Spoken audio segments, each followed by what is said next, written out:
Então, boa noite a todos, sejam todos bem-vindos à nossa atividade costumeira de terças-feiras à noite, né, no iniciozinho da noite.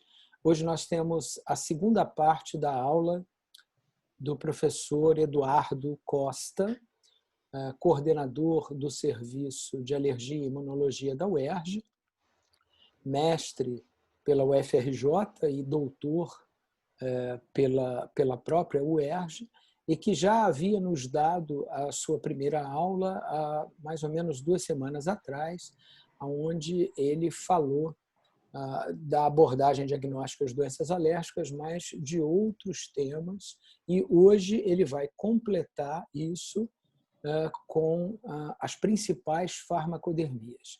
Eu registro aqui a presença de vários amigos queridos, alguns deles professores universitários, o professor Pellegrini, coordenador do M6, responsável pela dermatologia, a professora Sandra Durães, professora associada de dermato da UF, professor George Ney, professor de psiquiatria lá em Anápolis, né, no estado de Goiás, também da nossa turma, da UERJ, o professor Marcos, da técnica operatória e cirúrgica, coordenador de técnicas operatórias cirúrgicas aqui da UFRJ, e outros amigos, que eu tenho certeza a Aninha também está por aqui, que vão entrar aí ao longo da palestra.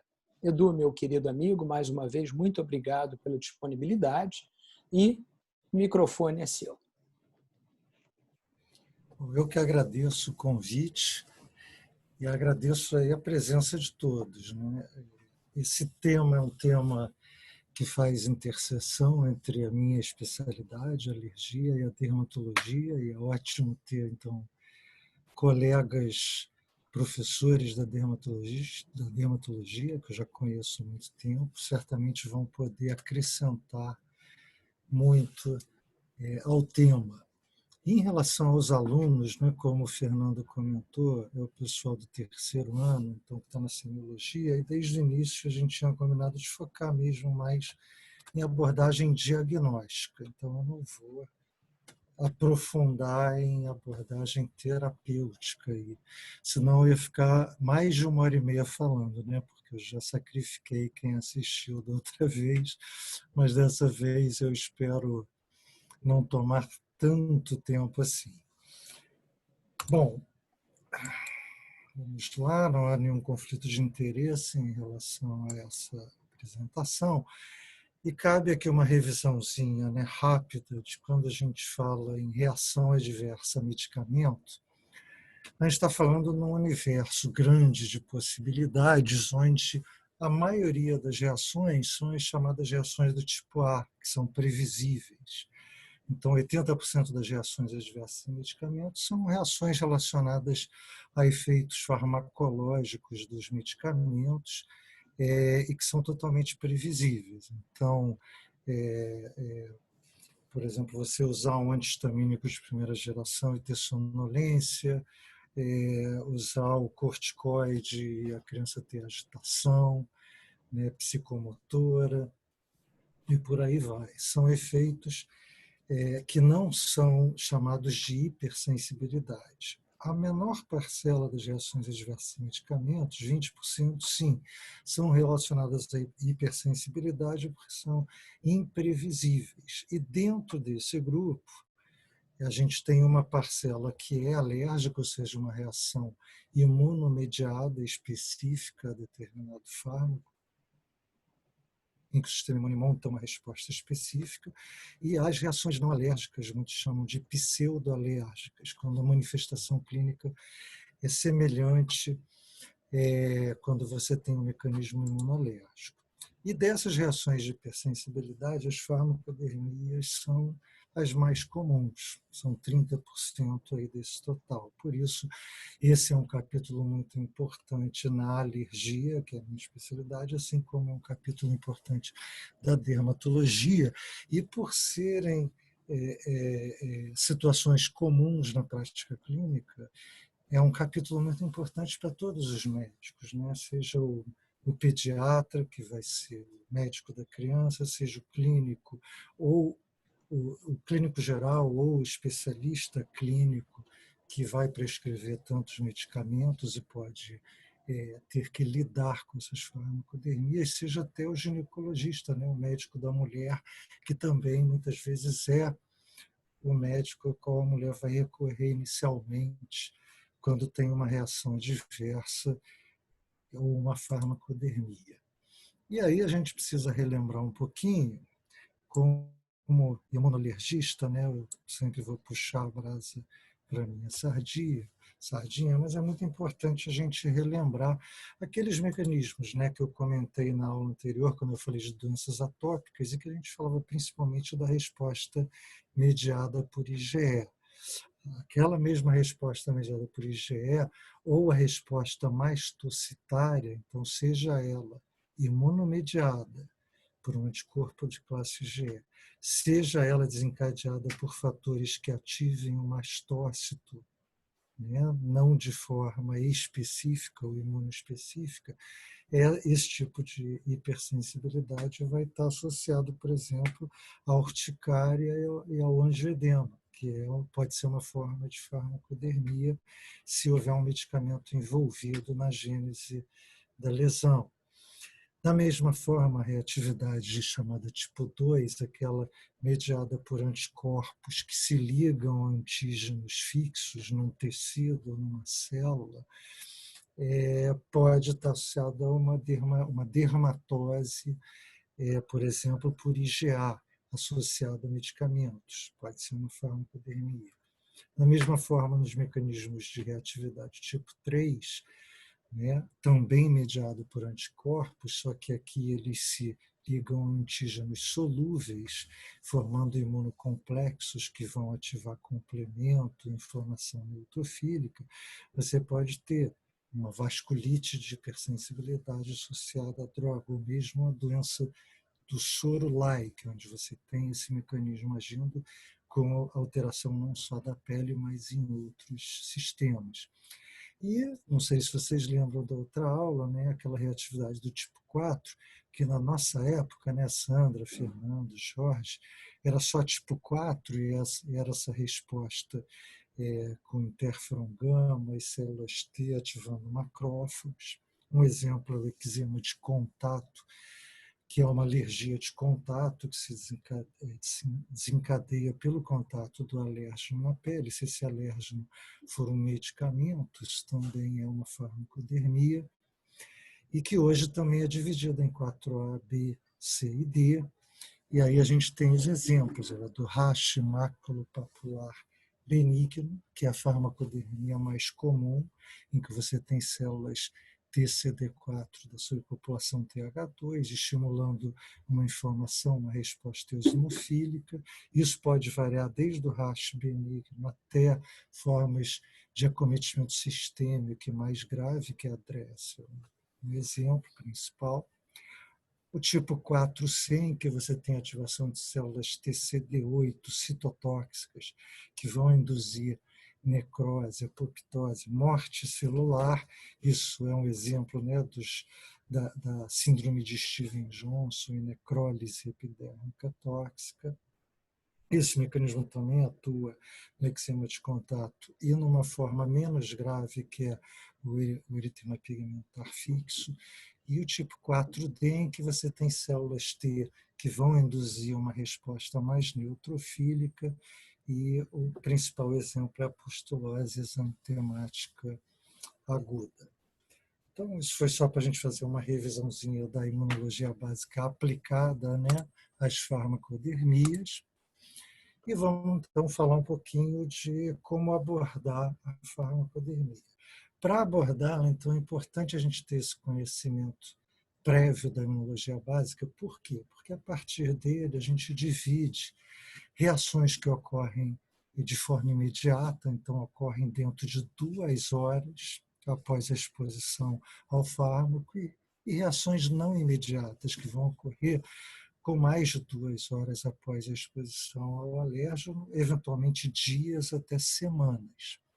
Né? Então, as reações que ocorrem com menos de 2 horas estão geralmente associadas à ativação de mastócito, as associadas a uma resposta IgE mediada.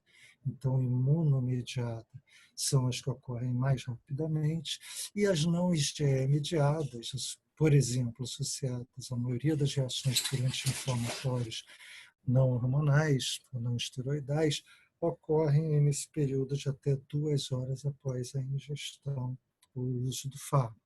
Enquanto aquelas reações associadas a anticorpos, né, seja tipo 2 ou tipo 3, e as reações associadas às células T vão ocorrer mais tardiamente. Essas reações imediatas, em geral, vão ter uma resposta mais rápida após a retirada do agente, do fármaco, enquanto essas reações podem demorar dias, semanas. No caso da TRES, a gente vai ver mais adiante meses, eventualmente há recidivas ao longo de alguns anos. E os padrões clínicos da lesão, né? Os nossos colegas dermatologistas sabem, são experts, né, no diagnóstico visual. Eles olham o tipo de lesão e já vem uma lista de possibilidades diagnósticas. Então, se você está diante de uma urticária, um angioedema, você está diante de uma reação mastocitária, né? Se você está, por exemplo, diante de uma púrpura, você está diante de uma reação mediada por anticorpos. A gente poderia incluir aqui, está diante de uma bulose, né? uma dermatose com evolução com muitas bolhas e descolamento, você pode estar diante de uma reação mediada por anticorpos a antígenos fixos na pele. E se você está diante de um racho maculopapular difuso, diante do eritema pigmentar fixo, que a gente vai mais adiante, né? Ou diante de lesões extensas com descolamento epidérmico, ou lesões em alvo típicas do eritema multiforme, você está diante de uma lesão mediada por célula T. Juntando todos esses dados, isso já começa a te ajudar a direcionar um olhar diagnóstico para aquelas lesões. E a anamnese é sempre fundamental em medicina, né? Qual droga estava sendo usada, quais estavam sendo usadas, qual a relação temporal entre o início do quadro e a exposição, exatamente por isso, é uma reação que começou com menos de 2 horas após o uso do fármaco, ou mais de 2 horas. Drogas usadas há muitos anos, em geral, não vão causar reação imunológica, mas a gente precisa lembrar que na medicina sempre há exceções. E com o uso continuado pode ocorrer sensibilização e resposta imunológica. Só que quanto mais anos usando, menor a probabilidade disso acontecer, né? A maioria das reações adversas a medicamentos vão ocorrer nas primeiras 2 semanas de uso do fármaco. Uma exceção é a DRESS, que nós vamos ver mais adiante, em que, caracteristicamente, a ocorrência da reação é de algumas semanas. O tipo de lesão, aquilo que eu comentei no slide anterior, ela tem padrão compatível com reação mastocitária, com reação por anticorpos ou imunocomplexos, ou reação linfocitária. E existem outras condições que podem causar o quadro clínico, quer dizer, infecção, alergia alimentar, podem estar associadas a racha, urticária, doença autoimune associada à fotossensibilidade. Então, isso tudo deve entrar no diagnóstico diferencial. E quando nós, né, alergistas, a gente está diante de uma possível farmacodermia, é muito importante a gente fazer o que a gente chama de linha do tempo, porque isso ajuda no raciocínio diagnóstico em relação a tempo de exposição e início do quadro clínico. Então, por exemplo, aqui um paciente que usou um antibiótico no final de maio e aqui 10, 11 dias depois começou um rash. Essa situação é muito simples, essa é muito fácil. Mas lá, por exemplo, no Pedro Ernesto, a gente vê muito paciente internado. O paciente internado em hospital universitário não é tão simples, né? Em geral, ele já vinha com uso prévio de algumas drogas, ele tem várias comorbidades, ele iniciou um antibiótico, mudou para outro, trocou para outro, e começou um racha aqui. Nessa situação, é muito importante, né, a gente botar mesmo no papel, fazer a linha do tempo, para, de acordo com o padrão de lesão que se apresenta, as drogas que foram usadas, você vai analisando quais que têm maior chance de estar associada ao quadro clínico apresentado. E por que essa linha do tempo é importante? Alguns exemplos, né? Quando a gente considera dias entre o início da droga e o início do quadro clínico da reação adversa. Então, o paciente, por exemplo, vem usando, numa primeira exposição, ele pode demorar no mínimo 7 ou um pouco mais de dias para desenvolver sensibilização, quer dizer, célula apresentadora de antígeno capta que aquele fármaco, apresenta as células T no linfonodo, essas células T então começam a proliferar para produzir uma reação que pode envolver anticorpo, né, ou não, só células T mesmo, então vai precisar de alguns dias de sensibilização para começar a ter essa manifestação clínica. Já um paciente que já usou aquele fármaco, se sensibilizou, mas não teve reação, ele pode apresentar reação rapidamente, em menos de 2 horas ou mais que 2 horas, numa segunda exposição, né? E, eventualmente, tem pacientes que, por exemplo, fazem reação por ativação direta de mastócito, um mecanismo não imunológico, eles podem desenvolver a reação nos primeiros dias, numa primeira exposição a um fármaco que eles nunca usaram antes. Então, isso tudo são pegadinhas, né, que ocorrem, que a gente tem que estar atento quando está analisando a imputabilidade ou a causalidade de uma farmacodermia.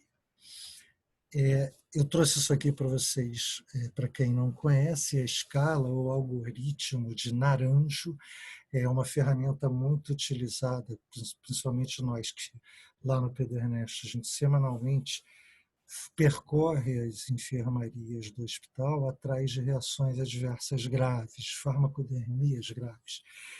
E essa escala é muito útil não só para as graves, mas para qualquer caso de uma suspeita de reação adversa a medicamento, onde você vai aplicando essas perguntas ao caso e dependendo, né, se a resposta é sim ou não, ou você não sabe, você tem uma pontuação para cada pergunta, e se você tem uma pontuação igual ou maior que 9 no final, você tem um diagnóstico de reação a medicamento definido. Se está entre 5 e 8 é provável, se está entre 1 e 4 é possível, e 0 é duvidoso. Então, você vê que um ponto só já é uma reação possível. Então, é uma escala que não te define todos os casos, né? Só se você tiver 9 ou 10 pontos nessas 10 perguntas. Então, a visualização da lesão, tipo de lesão, a correlação de tempo entre início de uso e a manifestação clínica, e a correlação entre o tipo de lesão e a droga suspeita, tudo isso é conhecimento clínico que é necessário ser acrescentado nessa avaliação para você chegar ao diagnóstico. Muito importante, diante de uma suspeita de reação a drogas, é avaliar sinais de alerta para potencial gravidade. Então, naquelas reações que ocorreram com menos de 2 horas após a exposição ao fármaco, início abrupto de prurido intenso, palmo plantar, perioral, inguinal ou generalizado, flush, né?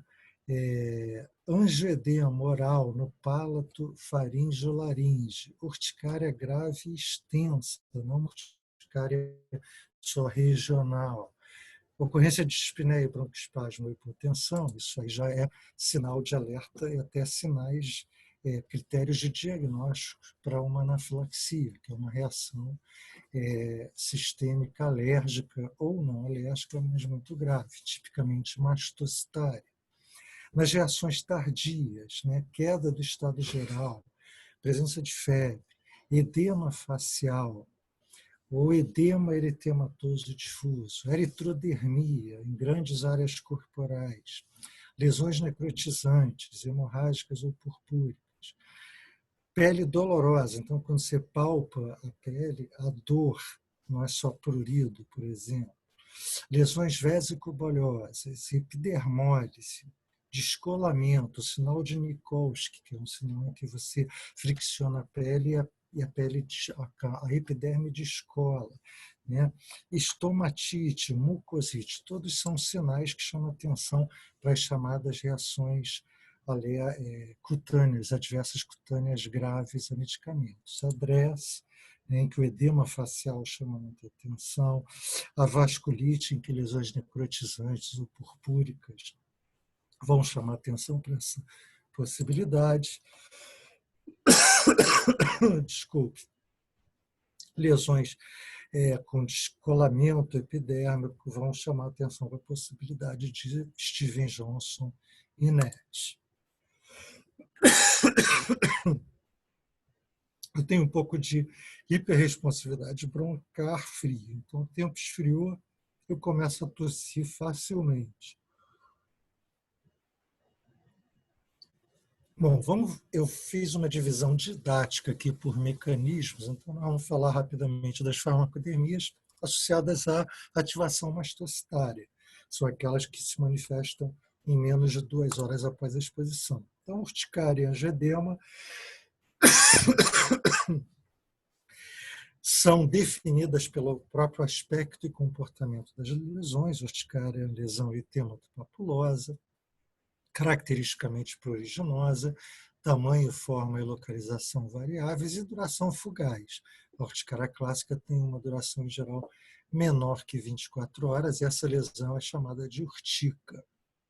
E o angedema, que é comumente estudado junto com a urticária, é aquele edema localizado em áreas de tecido frouxo, geralmente, independe da gravidade, é indolor, surgimento rápido, duração também curta, 24 até 48 horas. Esse é o angedema clássico que a gente chama histaminérgico, dependente de histamina. E estão sempre juntos, porque podem se manifestar frequentemente em conjunto e são o resultado, a expressão clínica de um mesmo processo patogênico, que é a ativação mastocitária com a liberação de seus mediadores. Desculpe, pessoal. É importante lembrar que a urticária não está associada apenas a medicamentos. Ela pode ser causada por alimentos, por picada de insetos. E a urticária aguda, com maior frequência, está associada a infecções. Tá? Isso é muito importante, principalmente na infância. Em adultos, infecções e medicamentos já são importantes. Então, aqui, algumas lesões de urticária associadas ao uso de anti-inflamatório hormonal, uma urticária chamada urticária gigante, em que as lesões coalescem e formam grandes placas regionais, nesse caso associado a antibiótico, é o protótipo da reação cutânea imediata. É a segunda manifestação mais comum das farmacodermias. Eu já comentei que o racho maculopapular, que é linfocitário, nós vamos falar dele mais adiante, é a mais comum. A urticária vem em segundo lugar. Em geral, está associada a uma resposta mediada por IgE, a ativação direta de mastócitos e, eventualmente, também a uma resposta por imunocomplexo e ativação de complemento. Existem fragmentos do complemento que são ativadores de mastócitos. Então, isso provavelmente é o mecanismo operante nas urticárias associadas a infecções, por exemplo. Dentre os fármacos, 1/3 das urticárias estão relacionadas a beta-lactâmicos como mecanismo imunomediado, por IgE, 1/3 associadas aos anti-inflamatórios não esteroidais, com um mecanismo, na maioria das vezes, não IgE mediado. É um mecanismo idiosincrático em que pessoas que têm uma predisposição genética, quando usam o anti-inflamatório não seletivo para COX-2 fazem um bloqueio extenso na produção das prostaglandinas e tem expressão aumentada para receptores de leucotrienos, desviam a produção de ácido araquidônico para leucotrienos e outros mediadores que vão estar envolvidos na gênese dessas manifestações. Outros fármacos envolvidos são sulfas, quinolonas, macrolides. Contraste iodado é um degranulador direto de mastócito.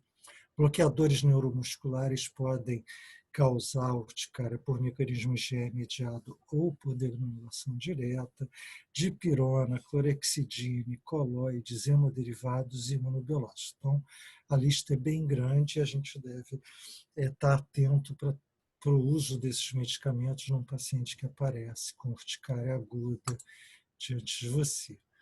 Alguns exemplos de angioedema por aspirina, por diclofenaco. Aqui, não fármacos, mas aditivos, nesse caso eram aditivos alimentares, mas eu lembro que muitos medicamentos também têm aditivos, né, recipientes, né, na sua formulação, que podem estar associados a isso. E o angioedema pelo IECA, né, que é um angioedema que tem um mecanismo um pouco diferente, não é uma resposta alérgica com ativação de mastócito e liberação de histamina, é um angioedema dependente de bradicinina, e também esses pacientes têm predisposição genética, dependem muito da enzima conversora de angiotensina para destruir, para degradar a bradicinina, e quando tem essa enzima inibida, podem então manifestar um angioedema por excesso de bradicinina. Quais procedimentos complementares que a gente pode utilizar nesse tipo de reação, né? Quando você tem uma reação com suspeita de causa mediada por IgE, os testes cutâneos de leitura imediata, aqueles mesmos que eu mostrei, que a gente usa na avaliação da alergia respiratória, podem ser usados, mas a gente tem poucos fármacos prontos, né, industrialmente já formulados para o teste. Então, existe uma lista mais ou menos grande atualmente já de medicamentos com diluições preconizadas, que você pega o próprio medicamento e faz diluições para executar esses testes de leitura imediata. A IgE específica no sangue já é disponível para menor número de medicamentos. A gente tem aí para as penicilinas, amoxicilina, ampicilina para o clorexidine e para o látex, que não é um medicamento, mas ele entra aí no grupo das reações a drogas. Mas eles têm, com exceção do látex, uma sensibilidade bastante baixa, né? Mas podem ser usados até como ferramenta inicial nos casos mais graves para se evitar o risco do teste cutâneo. Nas causas pseudoalérgicas, por exemplo, nas reações anti-inflamatórias, em geral você não tem um teste cutâneo para fazer, porque você não vai ter IgE ali para o anti-inflamatório. O que se faz na prática são testes de provocação com drogas alternativas. Por exemplo, o paciente reage a diclofenaco, a ibuprofeno, a gente testa um anti-inflamatório seletivo para COX-2 por via oral em doses crescentes, mas isso só pode ser feito em ambiente controlado, com material e pessoal treinado para atender eventual reação anafilática. Tá?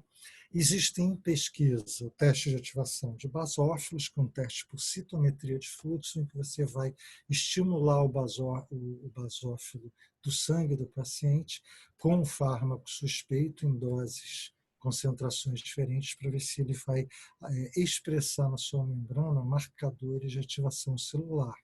Esses que estão aqui, CD63 e 203C. A dosagem de triptase no sangue, a triptase é uma enzima liberada pelo mastócito em grande quantidade junto com histamina e outras substâncias na anafilaxia, é um exame que pode ser útil na investigação de quadros anafiláticos.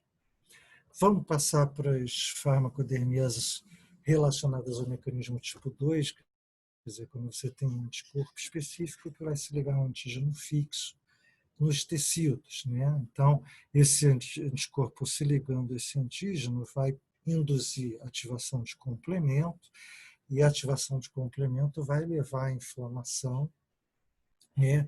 E nesse caso, como o anticorpo está fixo, também atrai células citotóxicas que vão atuar nesse tecido, causando inflamação e necrose. Então, um grande exemplo, e aí já são as buloses, né? São condições que vão muito mais para o dermatologista do que para o alergista, e são exemplos o pênfigo por drogas, em que você tem bolhas intraepidérmicas, crostas. Na biópsia você pode encontrar depósitos de IgG na camada suprabasal e drogas relacionadas à penicilamina e essas drogas do grupo tiol. E o pênfigoide bolhoso, que é um pouquinho diferente, você tem bolhas em lesões, né, com base eritematosa, ou eventualmente até lesões urticariformes, não urticas verdadeiras, né? Pode ter placas cicatriciais e até nódulos. Aqui um exemplo, né, de uma lesão cicatricial. Podem estar relacionadas à furosemida, inibidores de ECA e também a penicilamina. Depois, os colegas de dermato acho que podem acrescentar aí em relação a isso. A dermatose linear por IgA também é uma dermatose que se manifesta com bolhas, mas tem uma apresentação mais heterogênea, pode acometer mucosas, e aí o diagnóstico diferencial pode ser feito também com o pênfigoide bolhoso, que a gente comentou anteriormente, com eritema multiforme e com dermatite herpetiforme. E essas buloses, em geral, vão requerer uma biópsia, né, com pesquisa por imunofluorescência, para você encontrar a deposição dos anticorpos na pele. E aqui você encontra depósito de IgA na membrana basal. Essa é uma foto de uma biópsia com imunofluorescência. Drogas relacionadas vancomicina, lítio, fenitoína, sulfas, diclofenaco, atorvastatina, furosemida e ECAs. Vocês vão ver ao longo da aula que antibióticos, anticonvulsivantes e anti-inflamatórios, né, são 3 grupos de medicamentos que estão muito associados às diferentes farmacodermias. O lúpus induzido por drogas, eu incluí ele aqui, na verdade, os mecanismos não são ainda bem compreendidos, mas o tipo de lesão, né, aquela lesão eritematosa em áreas expostas, aqui no caso, esse está bem sugestivo, né, daquela lesão em asas de borboleta, e essas lesões já chamam atenção, né, para o diagnóstico possível de lúpus. Mas, em geral, esses pacientes não vão ter o acometimento sistêmico renal cerebral, podem ter artralgia, um acometimento cutâneo articular, eles chamam de lúpus cutâneo articular, e, como eu comentei, os mecanismos não são bem compreendidos ainda, mas parece que seriam pacientes que, com o uso de determinados medicamentos, fariam menor metilação do DNA. Essa menor metilação, a metilação do DNA, ela é útil para silenciar genes que não devem ser expressos, e essa pouca metilação do DNA, então, exporia esses antígenos ao sistema imune. E no grupo das farmacodermias com mecanismo tipo 3, em que anticorpos vão se ligar a antígenos solúveis, e aí quando esses imunocomplexos se depositam em determinados tecidos, eles também vão ativar complemento. Isso ocorre basicamente, né, em vasos sanguíneos ou glomérulos, e essa ativação do complemento vai também levar à inflamação neutrofílica, que sem atração de células citotóxicas, então o componente é inflamatório neutrofílico, geralmente com vasculite.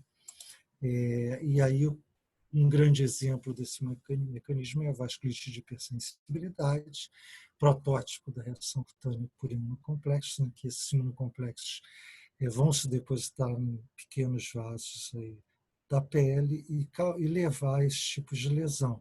Púrpura palpável, acometimento geralmente simétrico, predominando em membros inferiores, o início entre 1 e 3 semanas após o início do uso da medicação.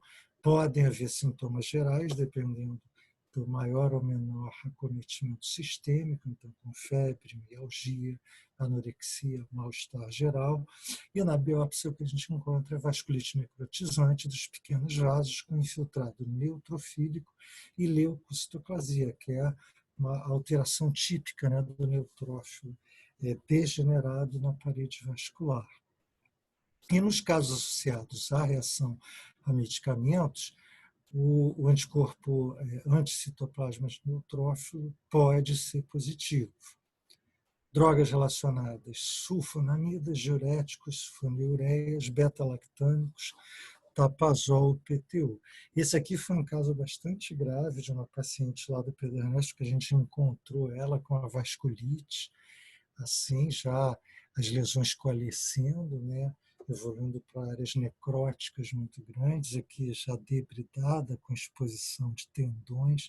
Foi um caso muito grave, ela também era diabética, evoluiu com infecção e sepse, e infelizmente foi ao óbito.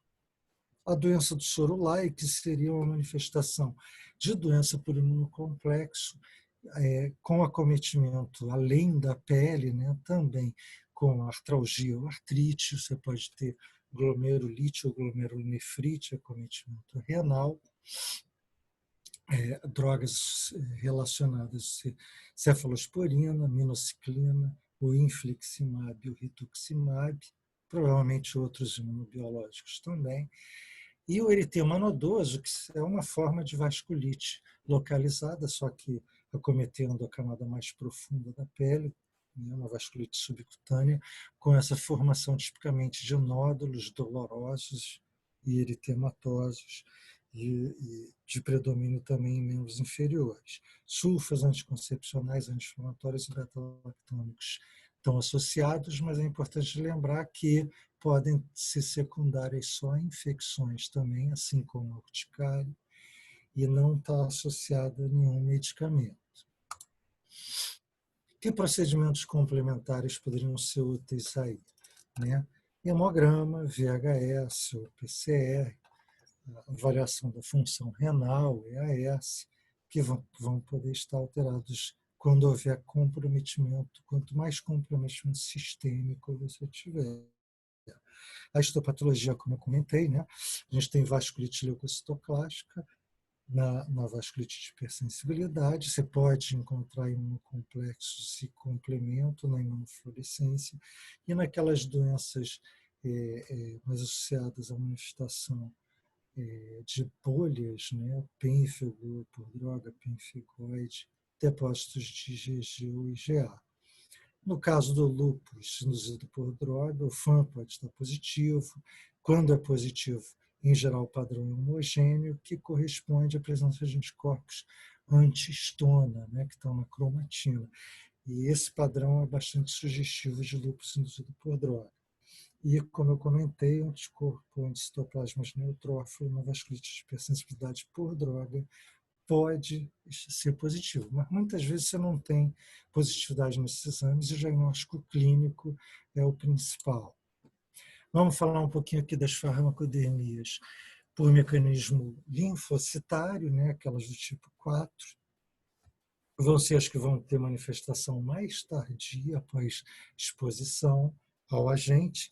E é interessante que nesse grupo, né, além do mecanismo clássico de processamento e apresentação antigênica, quer dizer, em que a célula apresentadora de antígeno processa aquele antígeno e vai apresentar, né, numa molécula de MHC classe 2 ou classe 1 para linfócitos TCD4 ou TCD8, que vão montar então a resposta àquele alérgeno, no caso aqui um peptídeo de um fármaco. Também foi descrito um outro mecanismo, que é o chamado de interação farmacológica, um conceito PI, né, em que determinadas drogas podem se ligar diretamente à molécula de HLA de classe 1 ou 2, ou se ligar ao fármaco, né, de forma covalente ou não, e essa ligação é que serve de estímulo, então, para a célula T começar a reagir. E esse é o mecanismo que foi descrito na maioria das reações das farmacodermias graves que a gente vai comentar. Okay? Então, as reações cutâneas mediadas por células T, elas têm um espectro que vão desde o rastro maculopapular benigno, de menor gravidade e maior, felizmente maior prevalência, né? Passam pelo eritema multiforme, que você tem essa lesão em alvo típica, passam pelo eritema pigmentar fixo, que a gente vai comentar, e vão aumentando de gravidade para pustulose exantemática aguda, para a DRESS, cadê as fotos? Estão aqui, que se caracteriza por um racho com edema facial, um racho maculopapular, às vezes heterogêneo difuso, até a síndrome de Stevens-Johnson, necrólise epidérmica tóxica, que seriam o espectro de maior gravidade e mortalidade, felizmente de menor prevalência. Okay? Então, vamos falar rapidamente delas. O rash maculopapular ou morbiliforme benigno é a farmacodermia mais frequente, corresponde a 80% das farmacodermias. Começa aí entre 1 a 14 dias, mas na média uma semana após o início do uso da droga envolvida. Em geral, vai começar no tronco, vai ter progressão centrífuga, então do tronco para os membros. Em geral, está associada a prurido, leve a moderado, não é um prurido intenso. Eosinofilia discreta pode estar presente no hemograma e você não tem acometimento de mucosa nem acometimento sistêmico. Okay? É o caso da reação mais grave que nós vamos ver adiante. Drogas associadas beta-lactâmicos, sulfas, macrolídeos, quinolonas, diuréticos. Aqui, antibióticos são muito importantes, né? Evolução é benigna e é interessante, ele pode não se repetir se você usar de novo aquela mesma droga. Isso é uma coisa comum, por exemplo, crianças que estão com quadro febril, eventualmente mononucleose infecciosa, na dúvida, no pronto-socorro fazem uma amoxicilina, e aí a criança abre esse rache e ele é benigno. Muitas vezes a criança é rotulada como alérgica à amoxicilina, mas na verdade o raste podia ser da própria infecção, ou a infecção funcionou como um sinal de alarme para o sistema imune reagir àquela droga, e quando ela usa a amoxicilina numa outra situação, por um outro motivo, uma infecção bacteriana de verdade, ela não tem raste nenhum, isso pode acontecer. O eritema pigmentar fixo é bastante característico a evolução clínica e a morfologia das lesões, né? Em geral, uma lesão arredondada ou ovalada, eritêmato violácea, né? Que pode evoluir para uma lesão com o tempo mais castanha, se não é identificada a causa e não é retirada a droga. Aparece 8 a 16 horas após a exposição ao fármaco e tipicamente ela recorre no mesmo local. Isso chama muita atenção para esse diagnóstico. O diagnóstico clínico, em geral, é fácil por isso. Elas remitem tendendo à hipercromia após 2 a 3 semanas após a suspensão da droga. Fenitoína, sulfonamidas, tetraciclina, anti-inflamatórios é muito comum a gente ver. Agora, nem sempre o diagnóstico é tão fácil, porque às vezes a lesão não é única ou não são poucas lesões. A gente já viu quadros de eritema pigmentar fixo com múltiplas lesões, o que causa muito confusão com, por exemplo, outras farmacodermias graves, né? O eritema multiforme, que se caracteriza por essas lesões em alvo, que é uma borda eritematosa, uma área intermediária mais clara e uma área central mais eritematosa, eventualmente pode ter até vesícula aí. Agora, a principal causa do eritema multiforme é a infecção, 90% dos casos, sendo o herpes vírus o principal envolvido, né? Outras causas são medicamentos, aí vem vacinas, pode ser secundária a câncer, a doenças autoimunes, sarcoidose. Então, ela pode ser uma farmacodermia, mas na minoria das vezes o será. Então, tem as lesões em alvo, tem uma extensão limitada, o acometimento mais nas faces extensoras dos membros é o mais comum, pode acometer palmas e plantas também. Os medicamentos estão envolvidos em menos de 10% dos casos, sendo anti-inflamatórios, sulfas, anticonvulsivantes e outros antibióticos beta-lactâmicos nas crianças, os principais. Então, aqui vocês veem, né? Anti-inflamatório, antibiótico, anticonvulsivante, esses 3 grupos devem ser sempre pensados quando você pensa numa farmacodermia. E aí, agora, a gente, para finalizar, a gente vai falar das farmacodermias graves também, mecanismos tardios, linfocitários, né? A gente tem a pustulose exantemática generalizada aguda, que, em geral, tem um início com 2 picos entre 1 e 7, com 1 e 7 dias após o início da medicação. Lembrando, né, que mesmo sendo uma reação linfocitária, é 1 dia, mas certamente é maior que 2 horas o tempo de início da reação. Tá?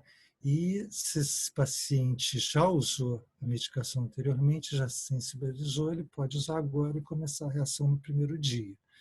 Pústulas estéreis, agrupadas ou disseminadas, né? Então o aspecto mesmo é de uma pustulose, mas não há infecção aí.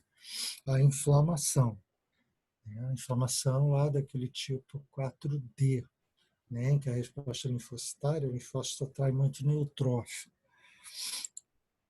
A DRES, que é o rastro por droga, com eosinofilia e sintomas sistêmicos, também chamada de síndrome de hipersensibilidade sistêmica, né? Tem um início subagudo tardio, quer dizer, 2 até 8 semanas. Isso muitas vezes dificulta a suspeição diagnóstica, porque o indivíduo usou um medicamento há 6, 7 semanas atrás e começa a reação tardiamente. Um pico é de 3 semanas, e o que a gente tem em geral é um rastro difuso, variável, pode ser maculopapular, pode ser urticariforme, pode ter até bolhas. Isso tudo pode estar misturado. Chama sempre atenção o edema facial. Essa moça aqui, na verdade, quando ela foi um dos primeiros DRESS que a gente pegou nas enfermarias do Pedro Ernesto, era uma menina que estava, ela tinha história de não, ela estava grávida no período periparto, fez eclâmpsia com convulsão, começou a fazer anticonvulsivante e evoluiu com DRESS no pós-parto. Quase se morreu, foi um quadro bastante grave. E ela aqui tinha 15 anos, ou 14, ela era fininha, o rosto dela não era esse. Tá? Esse corpo não é o dela. Viu? E a síndrome de Stevens-Johnson e a necrólise epidérmica tóxica são espectros, né, do mesmo problema, tem um início subagudo, 4 dias a 4 semanas, com um pico entre 10 e 12 dias após o início da medicação. Você tem lesões em alvo, mas um acometimento mais extenso, com bolhas, com descolamento epidérmico e envolvimento de mucosas, diferente daquele eritema multiforme, que era antigamente chamado eritema minor. Né? Quando você tem menos de 10% da superfície corporal acometida, você chama de Stevens-Johnson, entre 10% e 30% é um overlap, mais que 30% você chama de necrólise epidérmica tóxica, que é o exemplo aqui dessa foto da direita, né, com olha, extensas áreas de descolamento epidérmico. Esse paciente ele tem uma evolução como um grande queimado. Essa foto aqui é para mostrar as aftas, né, o envolvimento labial, oral, que é comum nesse quadro. O MIRM é uma nova entidade que foi incluída mais recentemente nessas farmacodermias graves, mas em que você tem só um acometimento mucoso e está associado, não é uma farmacodermia, ele foi incluído aí, mas na verdade ele está associado à infecção por micoplasma e não tem uma etiologia por drogas. Tá? Continuando, olha, a pustulose exantemática, né? É incomum você ter um acometimento sistêmico grave, mas pode ocorrer insuficiência renal, infiltrado pulmonar neutrofílico. Você pode encontrar neutrofilia no hemograma, né? E, em geral, ela é autolimitada, com resolução em 15 dias, uma mortalidade muito baixa. Principais drogas envolvidas, as aminopenicilinas, outros antibióticos, anti-inflamatórios, diltiazem, terbinafina, até corticosteroides. Adres, né? Tem um quadro sistêmico muito comum e variado. A hepatite do acometimento sistêmico é a mais frequente. Se comumente tem adenopatia, isso entra no critério diagnóstico. Nefrite com evolução para insuficiência renal pode acontecer. Nós já vimos miocardite, tireoidite com frequência. Pneumonite pode acontecer. Eosinofilia também faz parte do critério diagnóstico, com linfócitos atípicos, adenopatias, envolvimento sistêmico, e é muito comum na DRES a reativação viral, tá? do vírus, o vírus do herpes 6 e 7, o citomegalo e o vírus Epstein-Barr.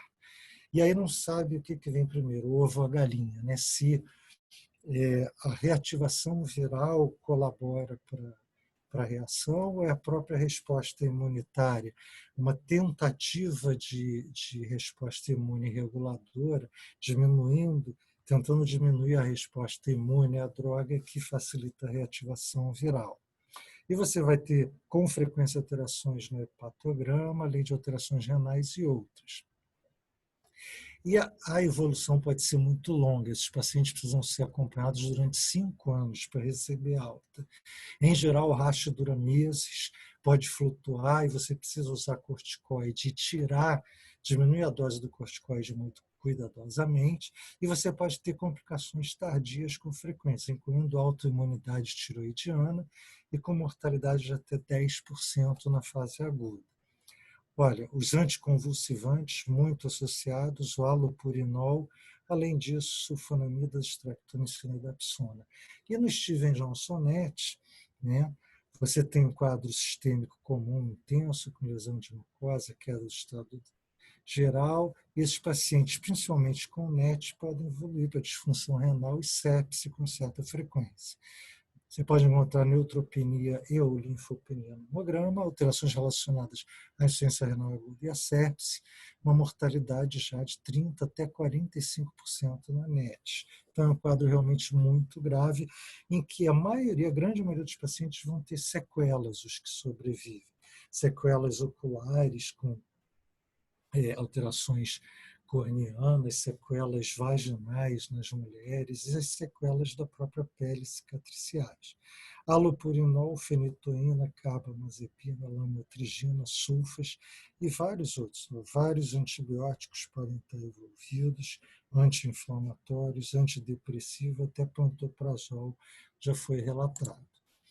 A dermatite esfoliativa, também chamada de eritrodermia, eu deixei ela aqui no final, porque, na verdade, ela pode ocorrer num contexto de reação adversa a medicamentos, mas, na maioria das vezes, você já tem uma dermatose pré-existente, a psoríase é uma delas, talvez a mais frequente, em que essa eritrodermia ocorre e pode, em 15% a 20% dos casos, estar associada a uma reação adversa a medicamentos. Você tem um eritema difuso com descamação extensa da pele, envolvendo mais de 90% da superfície corporal, mas sem acometimento de mucosas, o que diferencia do Stevens-Johnson e da NET. Mas pela extensão do acometimento cutâneo, que é muito grande, uma condição de potencial gravidade. Os pacientes precisam ser internados, tratados com corticoide, mas você vê pouca alteração laboratorial sistêmica, em menos da metade dos casos. E o mecanismo, até onde eu vi ainda indefinido, talvez um mecanismo tipo 4B, não sei se os colegas dermatologistas vão poder acrescentar alguma coisa. Que procedimentos complementares seriam úteis nessas reações? Né? O hemograma, os exames de função hepática e renal, né, naquelas doenças mais graves. A histopatologia da pele, em geral, não é utilizada, eventualmente só em casos duvidosos, porque as manifestações clínicas são bastante características. A gente já biopsiou, por exemplo, um caso de DRESS, que também tinha pústulas associadas e que tinha critérios sugestivos de uma superposição de DRESS com PEGA. Tá?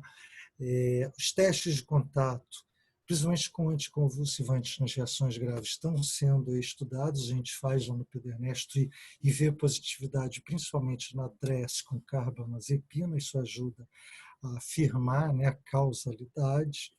E existem outros que estão mais em pesquisa ainda, testes de ativação de linfócitos também para avaliar por citometria de fluxo a expressão de moléculas de ativação linfocitária após provocação com a droga suspeita, o ELISpot, que também é um outro tipo de teste para avaliar essas populações celulares. Então, para a gente fechar, né, as farmacodermias elas podem ir do espectro mais leve, como racho maculopapular, ou um eritema fixo com lesão única, ou mais grave, né, como a DRESS, o Stevens-Johnson e a eritrodermia, quando estiver associada a um fármaco. E é muito importante o velho lema, né, da medicina hipocrática. Primeiro, não causar o mal. Então, e aí para os alunos, né, é muito importante a gente não usar medicamentos sem indicação precisa, principalmente antibiótico, anti-inflamatório.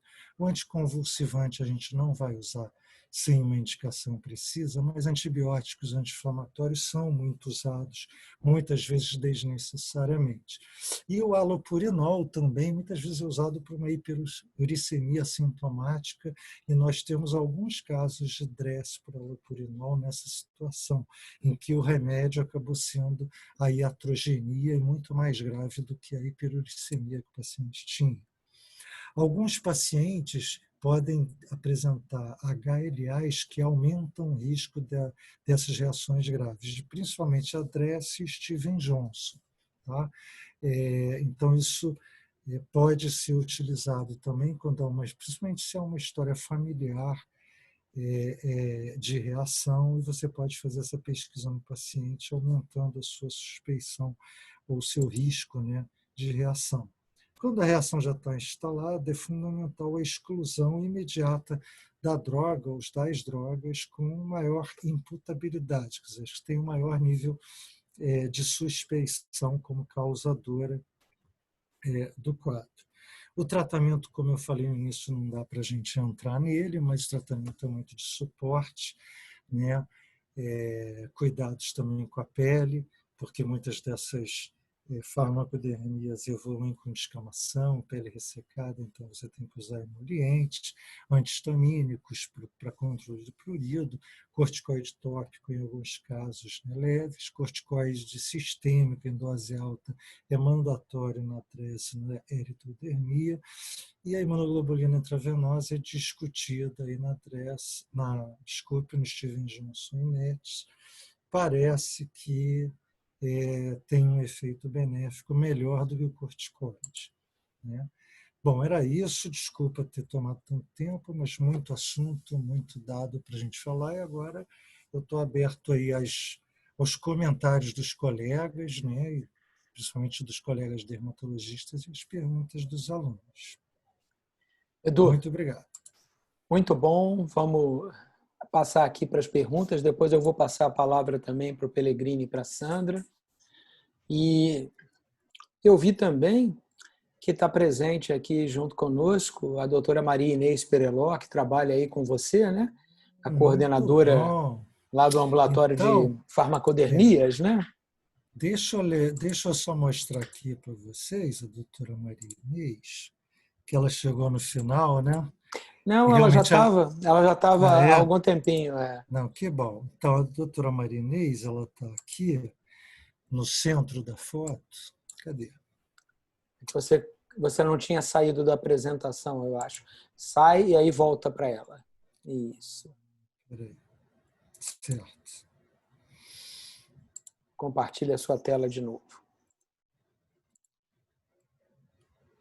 Eu vi que vocês publicaram recentemente um artigo sobre um caso, Aqui. né, de DRESS que vocês tiveram, né?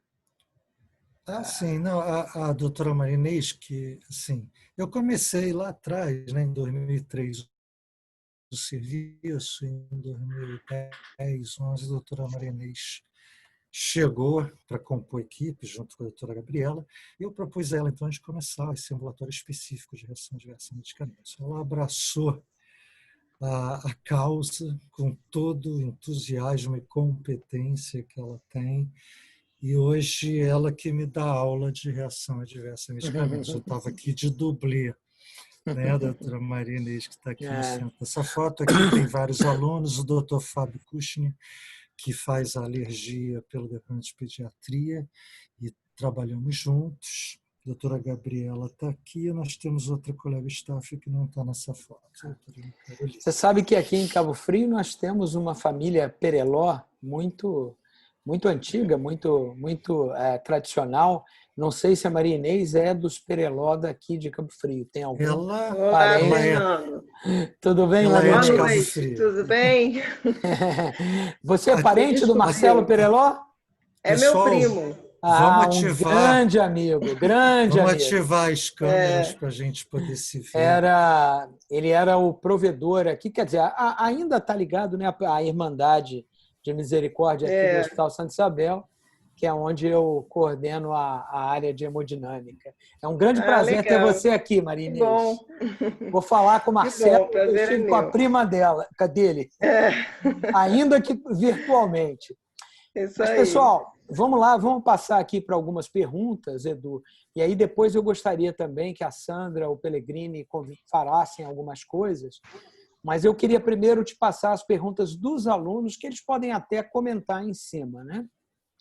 A Thalita, nossa representante aqui do M5, ela tem duas perguntinhas. Como diferenciar a anafilaxia da mastocitose, principalmente em relação a essa dosagem da triptase que foi citada no slide? Olha, esses alunos do Fernando, eles são fogo, eles não fazem perguntinha simples, não. Excelente pergunta, Thalita. Então, assim, a anafilaxia, ela pode até ser considerada, né, no grupo da farmacodermia, porque 80% a 90% das anafilaxias têm urticária. E quando ela está relacionada a um fármaco, ela entra. Então, seria o espectro mais grave da urticária enquanto farmacodermia.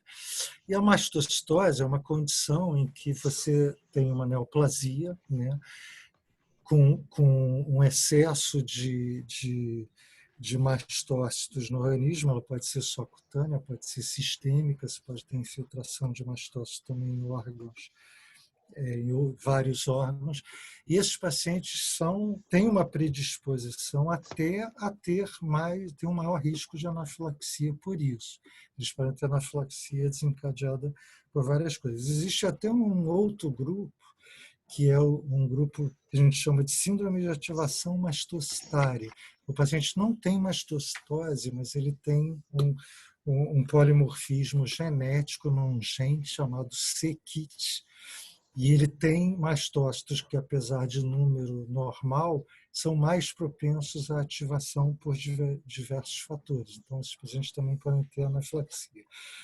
Então, em todas as situações, você pode ter a triptase aumentada. Na anafilaxia, se você dosar nas primeiras horas do quadro, ela sempre vai estar aumentada. Agora, o paciente que tem mastocitose pode ter o nível de triptase sérico aumentado fora da anafilaxia, independente da reação. Então, ele pode ter a triptase basal aumentada e sem estar tendo reação nenhuma. Sandra, você quer comentar alguma coisa sobre isso? Não sei se a Sandra isso? quer acrescentar mais alguma coisa. Você está... Agora Isso, aí, beleza. Não, em relação a essa pergunta, eu não tenho nenhum comentário. Eu tenho em relação à aula geral. Ótima aula, Eduardo, muito boa, foi bem abrangente. Ela tanto foi para o nível de graduação, como pessoas que estão mais adiantadas também podem aproveitar. Então, assim, antigamente a gente dizia na dermatologia, ainda diz, né, que as grandes imitadoras são a sífilis e a hanseníase, que são doenças que têm um polimorfismo lesional imenso, então se parece com a infinidade de doenças. E a gente costuma dizer agora que a grande imitadora da atualidade é a farmacodermia, porque ela pode se parecer com uma infinidade de doenças, né? E lembrar também que o paciente com HIV é uma população que está muito Ele é mais suscetível às propenso farmacodemias. à reação adversa. São as pessoas que têm mais farmacodemia atualmente. E lembrar também da população geriátrica, que é uma população também que usa muito medicamento. Né? Então, essas duas populações hoje em dia são populações que a gente tem que ter bastante atenção. O DRES é uma coisa interessante na dermatologia, porque antes dessa DRES ser uma coisa badalada, o Edilbert sabe bem disso, que também ele é rancenólogo, que nem eu. O DRES era conhecido como síndrome sulfônica, porque ele foi descrito na sulfona. Né? Então, na dermatologia, a gente vê muito isso, quer dizer, muito não, porque não é uma coisa comum assim, né? A gente vê mais isso na hanseníase mesmo, em relação ao uso da sulfona. É bem grave na sulfona. Agora a gente tem visto mais com outras drogas, né? Depois dessa descrição, a gente está mais atento e está fazendo diagnóstico em outras coisas também. Uma outra coisa também para pontuar, em relação ao eritema polimorfo, é que atualmente a gente vê pouco eritema polimorfo e a gente vê muito síndrome de Sweet. A síndrome de Sweet, ela não é exatamente uma farmacodermia. Ela é descrita nas dermatoses neutrofílicas, mas ela é muito também causada por medicamentos. É uma outra doença também que às vezes a gente fica no meio do caminho. A gente estuda em dermatoses neutrofílicas e estuda também em farmacodermia. Então você olha um quadro hoje em dia... Oi? Não, Sandra, foi ótimo. Se você termina de falar da síndrome de Sweet, que isso é uma dúvida que eu tenho. A síndrome de Sweet, que é uma dermatose neutrofílica, que ela está relacionada a várias situações, da farmacodemia, a doenças linfoproliferativas, infecções, enfim, é uma série de coisas, não só farmacodermia, né? Em relação também a uma outra coisa, são as coisinhas que eu anotei para falar aqui, sobre o tratamento de eritema polimorfo e NET, essa coisa corticoide, imunoglobulina, eu tenho pouca experiência com imunoglobulina, eu usei em poucos casos, pelo custo, né, que é um custo muito alto, a gente não tem muito acesso. Mas os dois últimos casos que eu usei, eu fiquei realmente muito animada, os doentes melhoraram muito rápido. E o corticoide, o que é controverso nos artigos é justamente assim, essas revisões que têm sistemáticas, muitas vezes a pessoa não diz quando iniciou o corticoide. Então, isso é uma coisa importantíssima. Se você iniciar no 5º, 7º dia de doença, você vai ter uma resposta. Se você iniciar no 2º, 3º dia de doença, você vai ter outra resposta. E nem sempre os artigos falam sobre isso. Então, juntam uma série de casos, corticoide não funciona na NET. Não funciona como? Que corticoide? Usado em que dosagem e usado em que tempo de doença? Né? Então, isso é importante da gente verificar também. É isso que eu ia falar. Perfeito. Muito Eu vou bom. passar já a palavra ao Pellegrini, que eu também quero que ele fale algumas coisas, faça as suas observações, mas eu queria que você respondesse mais a duas perguntinhas, uma da Thalita, uma da Cristina. A Thalita pergunta também, pode haver hipersensibilidade a fármacos devido à reatividade ou resposta cruzada de linfócitos T direcionados primariamente a infecções virais ou bacterianas? Olha, quer dizer, quando a gente fala em reação cruzada, você está falando de um linfócito T que está reagindo a um agente infeccioso e que por isso reagiria a um fármaco. Isso. Que eu me lembre, não. Não sei, a Inês, se tiver ainda aí, pode até me ajudar, mas que eu me lembre, não. Inês, o que ocorre, eu também. O que ocorre em geral é que a infecção funciona como o que a gente chama de um sinal de alarme para o sistema imune, ou um sinal de perigo, e o sistema imune está naquela situação de estresse hiperreativo, e nesse contexto ele pode acabar reagindo a uma outra coisa, a um fármaco, outra coisa, mas não por reação cruzada por definição, que isso seria o fármaco ter um epítopo semelhante ao epítopo do micro-organismo para o qual aquele linfócito T específico iria reagir. Claro. Semelhança estrutural, né? Então, aproveitando esse gancho da infecção, a Cristina está perguntando se o SARS-CoV-2, né, o COVID, também pode causar o eritema multiforme. Olha, eu não vi, eu também não estou no atendimento direto de COVID. Então, eu não vi, não li nada sobre isso. Não sei se já leram aí. Pellegrini, você pode comentar depois alguma coisa sobre isso para a gente? Porque eu sei que você tem atendido aí, não diretamente talvez o Covid, mas você tem uma experiência grande, né, com essas patologias infecciosas e reações A alérgicas. gente já viu urticária e rachis urticariformes, isso sim. Mas o eritema multiforme especificamente, não sei. Primeiro, parabéns, Eduardo. Foi realmente excelente, muito Obrigado. acadêmica, excelente, parabéns. Muito obrigado. Receber parabéns de dermatologista nessa aula, eu já estou no céu. Já. É uma honra, né? Então, e as descrições dermatológicas foram precisas, então você é um dermatólogo nato. Com relação a essa pergunta específica sobre o Covid, eu acho que poder pode, porque nada impediria de fazê-lo, né? E acho que no momento atual da pandemia, qualquer quadro onde você não consiga identificar de pronto um diagnóstico, solicitar a sorologia ou solicitar o PCR, eu acho que é pertinente, principalmente se a pessoa tiver algum histórico de contágio com alguém ou de um pródromo clínico. Então, acho que sim.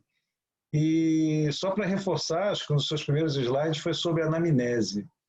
E eu bato muito na tecla disso, porque o diagnóstico da medicina está na anamnese e acho que nada mais identificado com isso é o diagnóstico da farmacodermia. E por experiência, é muito comum o paciente negar ou não se lembrar de medicamentos que ele faz de forma ocasional, esporádica. Então, eu sempre reforço o seguinte, hoje, quase que ninguém fica sem uso de uma medicação, seja ela de forma consciente, né, de abrir um medicamento e tomar, ou de forma inconsciente, que pode vir através de um hormônio ou de um antibiótico no alimento. Então, estar atento a isso e insistir com muita veemência, dando muitos exemplos para o paciente sobre o uso de medicamento. Eu sempre falo com os alunos, vou aproveitar essa oportunidade que o Fernando e você, Eduardo, estão me fornecendo, que deve ter mais ou menos um ano e meio, adentrou um senhor de 72 anos no meu consultório, que eu olhei e eu disse, é uma reação farmacológica com fotossensibilidade. E a história que ele veio, já tinha feito com uma colega, a colega tinha pensado em diagnóstico, substituído as medicações dele, e nada melhorou. E eu refiz a pergunta, o senhor está tomando algum outro remédio, além desses que foram trocados? Não estou tomando. Fui examinar, confirmei a hipótese diagnóstica principal de uma fagonomia com fotossensibilidade, reforcei a pergunta e ele, com uma veemência muito grande, era um senhor de origem italiana, não, isso não vai acontecer comigo, de esquecer.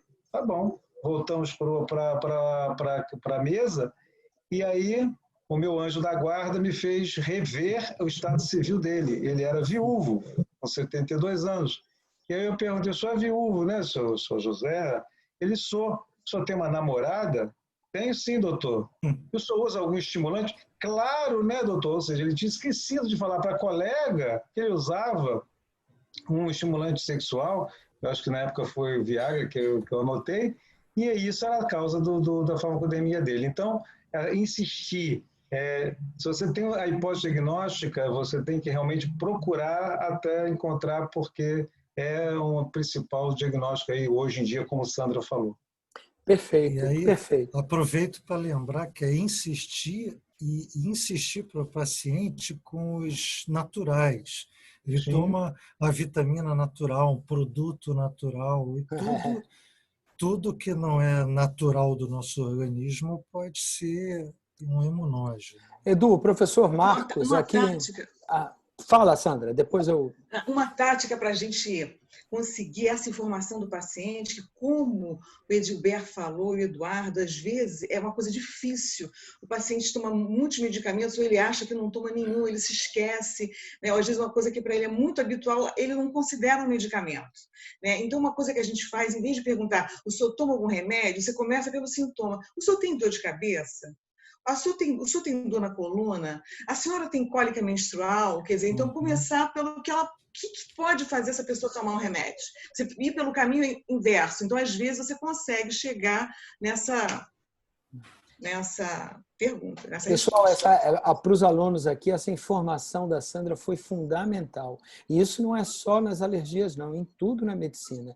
Dentro da cardiologia, eu uso isso direto. Eu parto, muitas vezes antes daquilo que ela está fazendo, o que costuma ter, para chegar depois no ponto onde a gente quer.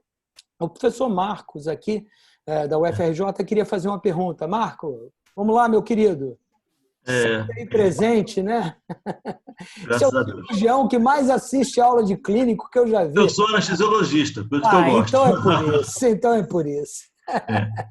Eduardo, parabéns pela aula, foi ótima, eu adorei. Obrigado. Tá? Eu estou querendo fazer um adendo, porque eu já vi isso descrito, já vi pessoalmente alguns pacientes com SARS-CoV-2. Na verdade, a gente é uma doença nova, a gente ignora muitas coisas, né? Vai aprendendo com o tempo, né? E eu vou dizer, vocês não são muito fã de olhar a pele, não. Mas nos pacientes mais graves tem a vasculite, né? Que dá uma lesão pontiforme com ele tem uma lesão bem claro e a paciente refere dor na pele, né? E isso já é bem descrito. Então, eu acho que qualquer vírus pode dar supressão em pele, mas essa em especial, nos casos mais graves, é bastante descrito, não dá para ter dúvida mais, né? Sim, sim. Isso está bem descrito, né? Vasculites e não só a inflamação, evoluindo com trombose. Com trombose, com necrose com mesmo. isquemia é importante, né, em extremidades, nos casos graves. Pois é. Eu vi relatos assim, em artigos, mas não vi pessoalmente porque não atuo realmente. Dá um alô para a Kátia aí, Edu. Ela COVID. apareceu aí atrás de você. Dá um alôzinho para ela depois. Ela já saiu. Eu vi, mas ela já saiu. Deixa eu aproveitar você e a Maria Inês aqui. Eu queria fazer uma pergunta, até puxando um pouco para a minha área, já que vocês são alergistas, né? Especialistas em alergia e imunologia. É muito comum, para quem faz exames radiológicos, a utilização do contraste. Antigamente, a gente usava um contraste com uma concentração de iodo que eu considero hoje até proibitiva. Mas, atualmente, principalmente nos contrastes não iônicos, você tem uma concentração assim, bem baixa e são cada vez mais raros os quadros de alergia grave. Eu me lembro que há 30 anos, 25 anos atrás, quando eu iniciei a hemodinâmica, era relativamente frequente reações que não podiam ser consideradas alérgicas. Era tipo assim, uma náusea, às vezes um vômito, etc. E raramente um pouquinho de angioedema e aquelas placas urticariformes. Mas eu já cheguei a ter, ao longo desses anos, até mesmo choque anafilático devido a contraste. E, como diz o velho ditado, quem já foi mordido por cobra passa a ter medo de linguiça, né? Então, a gente tem um protocolo bastante rígido em relação a tratar esses pacientes quando eles referem alergias, até mesmo a alimentos que contêm iodo, como camarão, frutos do mar, etc. E tal. Então, eu queria saber, primeiro, o que você acha disso? Em segundo lugar, aí eu queria ouvir a Inês também, em relação aos protocolos, a Sociedade Brasileira de Cardiologia e a Sociedade Brasileira de Hemodinâmica, eles hoje recomendam uma dose um pouco maior. Na realidade, não é nem tão grande assim, de corticoide na véspera e associado a um antihistamínico, né? Quando o paciente está hospitalizado, às vezes usa o próprio Fenergan. Quando ele está em casa, usa um antihistamínico oral mesmo. Aqui, eu tenho utilizado já há muitos anos um protocolo bem antigo, que é um protocolo bem tranquilo. Eu faço um comprimido de meticortem de 20 miligramas durante os 3 dias que antecedem o exame e o paciente, no dia, toma também um antihistamínico. Nunca tive nenhum tipo de problema usando esse protocolo, mas eu acho que eu estou até fazendo demais. Eu talvez não precisasse fazer tudo isso. Talvez eu pudesse fazer só na véspera mesmo. Então, eu queria saber quais seriam as suas considerações. Eu acho que esse é um tipo de reação, como você falou, aquela do tipo 1, né? Mais mastocitária. Mastocitária, né? Sim. Isso aí. É que eu fale, Eduardo? Você fala. Eu falo da primeira parte, você fala da segunda, tá? Assim, que eu queria aproveitar, lembrando que o nosso colega Jorge está aqui, e é psiquiatra, lembrar também que cada vez mais se usam medicamentos psiquiátricos, né? E muitas vezes prescritos de uma forma meio frouxa pelo clínico, pelo ginecologista e tal, e que eles também podem estar envolvidos em farmacodermia. Sempre lembrar disso, está cada vez mais se usando. Antidepressivo, então, né? Mas então, na sua pergunta, Fernando, existem muitos mitos, né, na medicina, e a alergia não está fora disso. Então, o iodo é um grande mito. Assim, o iodo pode estar mais associado a dermatite de contato, né, em produtos aplicados na pele. Existe dermatite de contato sistêmica, mas é uma coisa bem menos frequente e raramente a gente vê iodo envolvido nisso. Essa história do iodo no camarão, isso é mito, tá? Isso é uma coisa que eu ouvi e acreditei por muito tempo também. Eu fiz 10 anos de clínica médica e também achava isso. Agora, o que existe, na verdade, em relação ao contraste iodado é que o mastócito é um bicho, às vezes, ele é meio sensível demais. E a hiperosmolaridade pode ativar diretamente o mastócito. E aí, quando se usava muitos contrastes hiperosmolares, os mais antigos, principalmente em procedimentos que se injetava grande quantidade do contraste de forma rápida, e o mastócito está em todo o organismo, está na parede vascular, no corpo todo. Isso podia degranular mastócitos diretamente, sem uma resposta imunolérgica. É o que a gente chama hoje de anafilaxia não alérgica. Antigamente chamava reação anafilactoide.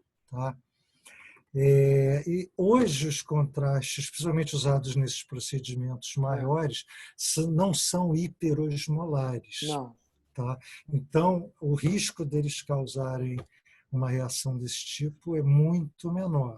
E realmente, eu me lembro que, 20 anos atrás, quando eu estava começando lá no UERJ, eu me lembro do Jasbi que pediu para eu ver paciente internado na cardiologia, porque ele tinha história de alergia ao iodo e eles iam fazer um cateterismo no doente, a gente fazia o preparo e tal. Hoje em dia, ninguém chama a gente mais por isso. Não sei se a Inês foi chamada aí recentemente, tá? Agora, a segunda parte da pergunta era em seria o relação ao preparo que você faz, isso, desse paciente. Deixa a Inês te falar que ela vai estar mais atualizada. Vamos lá, Inês. Oi, gente. Boa noite a todos aí. Obrigada aí pela pergunta do contraste, que é até uma oportunidade, né, da gente falar para não alergistas, né, para não especialistas sobre isso. A gente tem, assim, o contraste iodado, ele causa reação de hipersensibilidade, como o Eduardo falou, que são essas lesões, urticária, angedema e, eventualmente, até um quadro anafilático, né? E a gente chama de hipersensibilidade alérgica, que é a hipersensibilidade onde a gente consegue detectar, através de testes, um mecanismo imunológico.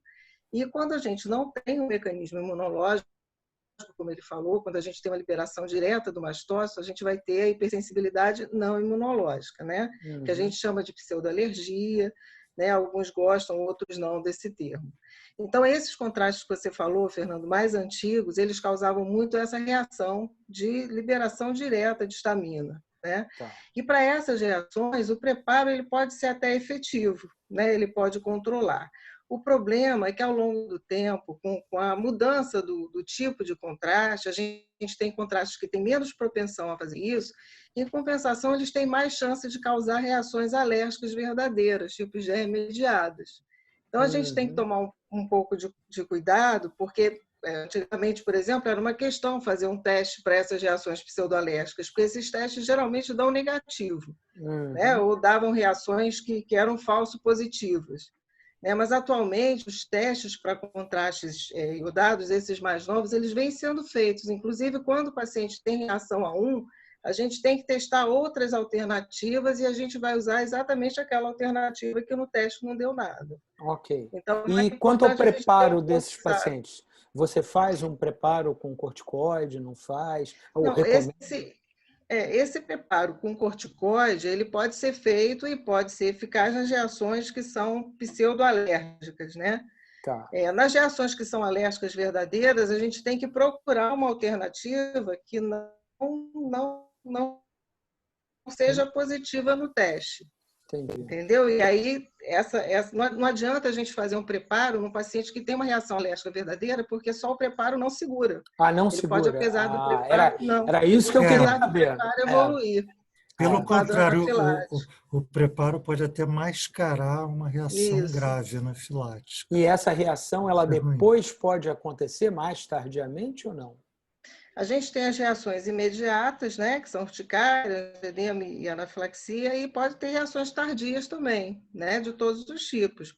Tem descrição de racha, eritema papular, tem descrição até de reações graves mesmo, tipo Steven Johnson, DRESS.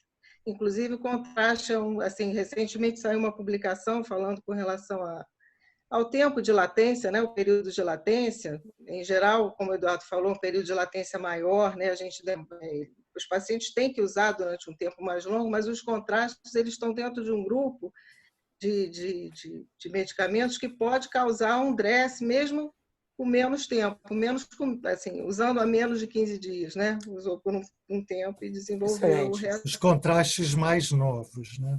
Isso, esses mais Quer dizer, novos. então, acho que a Inês está chamando a atenção o seguinte: os contrastes mais novos eles causam menos reações não alérgicas, mas eles também podem causar as reações alérgicas verdadeira.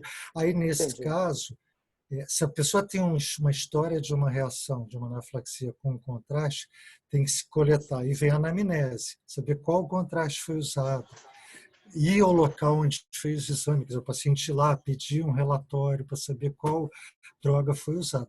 Se for um contraste antigo, hiperosmolar, não adianta fazer teste para isso. E aí um preparo pode até proteger. Mas se for um contraste mais novo, ele tem que ser referenciado por um setor como o da doutora Marinês. Eu perguntei porque que vai essas ter coisas... que ser testado para se encontrar uma alternativa que ele não reage. Então, eu perguntei porque essas coisas marcam a gente, né? E aqui em Cabo Frio, só aqui no serviço, já foram mais de 40 mil exames que eu fiz. E eu me lembro de ter tido 2 choques anafiláticos. 2. Um deles foi a óbito. Não respondeu a nada. Nem noradrenalina, nada. Ele foi atendido de imediato, obviamente, foi entubado na sala, porque ele fez imediato. Quando eu vi que ele estava inchando o rosto e caindo a pressão, eu parei tudo. Foi na primeira injeção. E aí eu já entubei, a gente fica do lado do centro cirúrgico, né? A gente tem um anestesista ali do lado, junto conosco, e aí entubamos, levamos para a UTI, fizemos aminas, enfim, noradrenalina, dopamina, tudo que foi feito, mas o cara morreu no mesmo dia. Ele ficou vasoplégico. Eu vou te dar 3 hipóteses para esse óbito aí, porque as anafilaxias mais fatais, ou ele era um asmático não controlado, ou ele usava beta-bloqueador, ou tinha uma cardiopatia grave, ou era idoso. Não era idoso, isso eu me lembro, mas o resto já fazem muitos anos, eu não lembro. O outro era um cara que realmente a gente conseguiu tirar.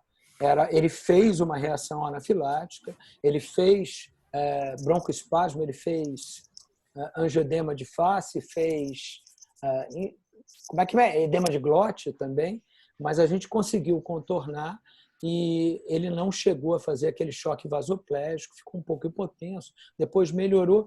Em coisa de 2, 3 dias ele já estava bom de novo. Agora, e não tinha história nenhuma prévia? Não, nenhum. A gente faz história detalhada. Eu tenho um time de enfermagem que é treinadíssimo nisso, porque é a coisa que a gente tem mais medo. Agora, eu tive vários casos de pacientes que fizeram a injeção de contraste, edema de face, edema de lábio, vários. Tipo aquele angioedema, reação mastocitária que você mostrou, aquela fotografia que você mostrou com secundária ao AS, ou anti-inflamatório não esteroide. Nossa, mas tive E se vários, lembra qual era o contraste? A gente sempre, antigamente, atualmente a gente usa contraste de baixa osmolaridade não iônico. Já nos últimos 10 anos já é assim. Esse é mais raro causar reação. Aí é mais raro. Mas antes disso, a gente usava aqueles contrastes iodados da família do Telebrix, né? Usamos esses deviam ser as reações não alérgicas, para granulação direta. Pode ser que tenha sido. Mas, assim, olha, eu ficaria aqui, já são 8h40, eu ficaria aqui muito mais tempo conversando com vocês. Queria que vocês também vissem que a gente está com o nosso querido Roberto, o nosso Bob aqui da nossa sala, também assistindo a aula quietinho. Robertinho, bem-vindo, Roberto. Robertinho, você nem falou nada, isso parece mais uma reunião de turma do que uma reunião aqui da UFRJ. Mas eu fico muito feliz. Estou vendo todo mundo aí. Rapaz, que feliz. Uma felicidade. Você não mudou nada, Bob. Você está igualzinho. Muito bom te ver também. E, assim, a gente vai ter que encerrar pelo adiantado da hora, né?